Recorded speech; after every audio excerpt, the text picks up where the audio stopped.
We hebben een onderhandelaarsakkoord, dus dat is heel goed nieuws. Maar natuurlijk is er pas een definitief akkoord als de fracties waar we nu naartoe gaan ook een akkoord hebben gegeven.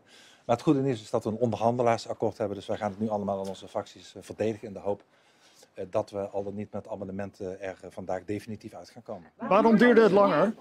We hebben over de premier ook gesproken vandaag. En dat gesprek zullen we op een later moment hervatten. Dus daar kan ik nu nog niet alles over zeggen. Er zijn belangrijke laatste stappen gezet en ik ga nu eerst naar de fractie om het door te nemen.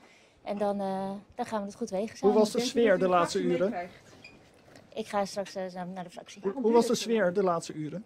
Goed, Ja? goed, ja. Ja? Gisteren was men heel optimistisch, op een haar na een akkoord. Het zou morgen eventjes nog de puntjes op de i, maar dat waren dan flinke punten, want u heeft er nog lang over gedaan. Zeker, het is ook heel belangrijk. Je zet toch de kaders voor een toekomstige regering, dus dan moet je ook de tijd nemen die daarvoor nodig is. Lag dat ook aan de velletjes die Pieter Omtzigt bij zich had?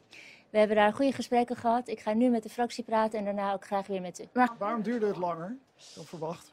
Omdat het lang duurde. En Wat nu hebben we een onderhandelingsakkoord, dus dat telt. Staat de hele fractie daarachter? Dat gaan we zo meteen zien. Wat denkt u dat u verwacht? Nou, ik ga ervan uit dat als ze bij de BBB op de lijst staan, dat ze ook met onze punten meegaan. En we hebben natuurlijk andere punten en die gaan we bespreken.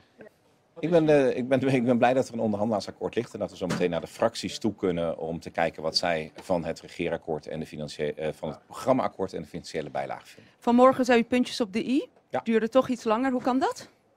Nou, dat is volgens mij de story van deze kabinetsformatie. Dat Nou ja. elke fase net weer een uurtje langer duurt dan we denken. Maar dat is heel normaal. Volgens sommige partijen kwam dat omdat u weer nieuwe voorstellen op tafel legde die grote financiële gevolgen had. Meneer Van Heijem schudt al heel driftig nee achter u. Nee hoor, wij hebben geen enkel nieuw voorstel op tafel gelegd.